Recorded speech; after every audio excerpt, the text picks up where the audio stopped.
The good news is I'm not going to test you on this section. The bad news is you have to listen to me talk about it. Why am I talking about it? Because it is of general interest, right? We're concerned about our planet and what we've been doing to it, and how can we help fix that, etc. So acid rain is a problem. Where does acid rain come from? When we burn fossil fuels, especially those that have a lot of sulfur in them, like coal, we get SO2 being produced during combustion. Anytime you burn a fossil fuel, even if it's nice and pure, just carbons and hydrogens, you're also going to form NO2 because the air that has the oxygen in it has lots and lots of nitrogen in it, and it's going to form some NO2. So SO2, NO2, what's the big deal? Well, these will react with oxygen and water in the atmosphere and make sulfuric acid and nitric acid. Does that sound like it's good to have in your rainwater? No, it's not. So those acids in the atmosphere then combine with rain. The Northeast has the biggest problem with this just because of airflow. So natural air currents go from west to east across the United States. I grew up in the Midwest, and watching the weather was a completely different thing. We actually had something to talk about, because whatever it was like in the morning, it would probably not be like that at night. And it was very interesting. It was just all the time. And here, what's it going to be like tomorrow? 105 and sunny. 105 and sunny. Ooh, let's mix it up. 106 and sunny.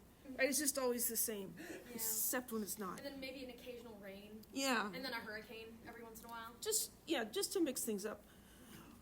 But the air goes from west to east. And so in the Midwest, like in the rest of the country, they're burning fossil fuels and coal and producing these acids in the atmosphere.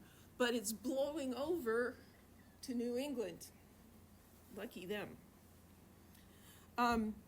Rain is actually naturally acidic because there's carbon dioxide in the atmosphere. When carbon dioxide dissolves in water, it forms carbonic acid. Remember the picture with the curvy arrows? That's what it does. Carbonic acid is a relatively weak acid. If you have rain that's saturated with CO2, it's going to have a pH of 5.6, which is low, but not that low. When nitric acid and sulfuric acid mix with the rain, the pH can fall below 4.3. I'm like, 5.6, 4.3. It's like the Richter scale for earthquakes, right? These are powers of 10. So 4.3 is like 20 times higher concentration than 5.6. That's a lot more acid. A lot more. So what does this do? Well, we learned that acids dissolve many metals. So bridges, railroads, cars, you have acidic water raining down on them is slowly going to eat them away. Acids also react with carbonates. Marble, limestone, cement all have carbonates in them. This is a picture of two gargoyles. It's not the greatest picture. This guy has a lot more detail left. This guy is just all smoothed out by the rain. This guy must have been partially protected from the rain by a roof overhang or something. This guy was not. And so he's just, disappearing.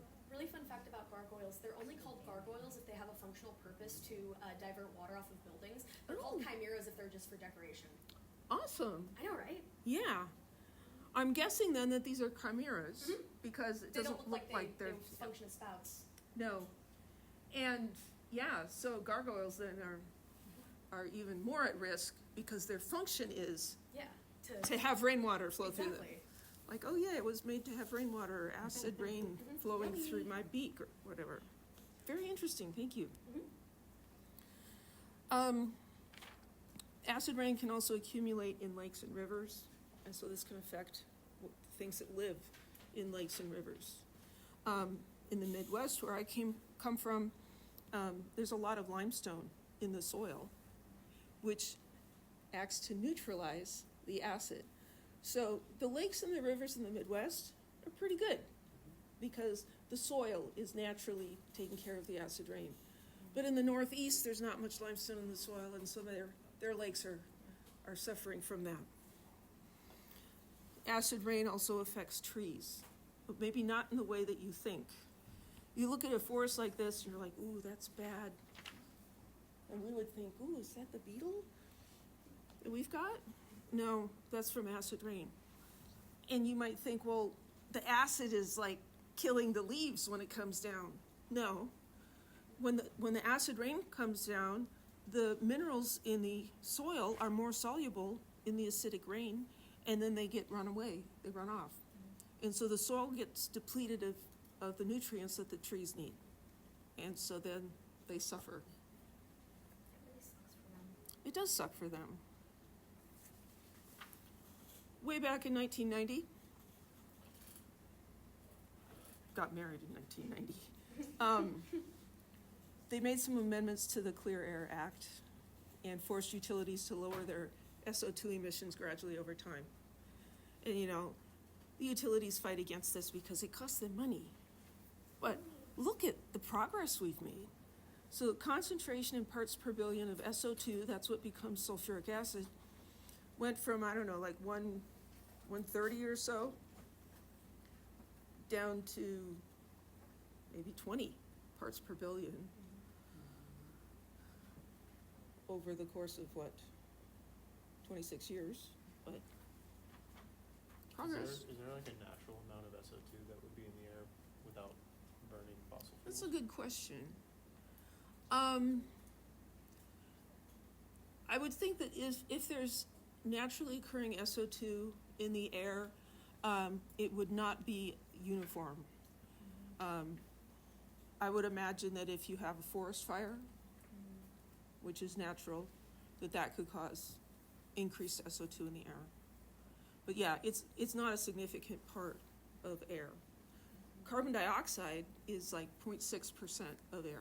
And so we're supposed to have carbon dioxide in the air, but we've been making too much of it.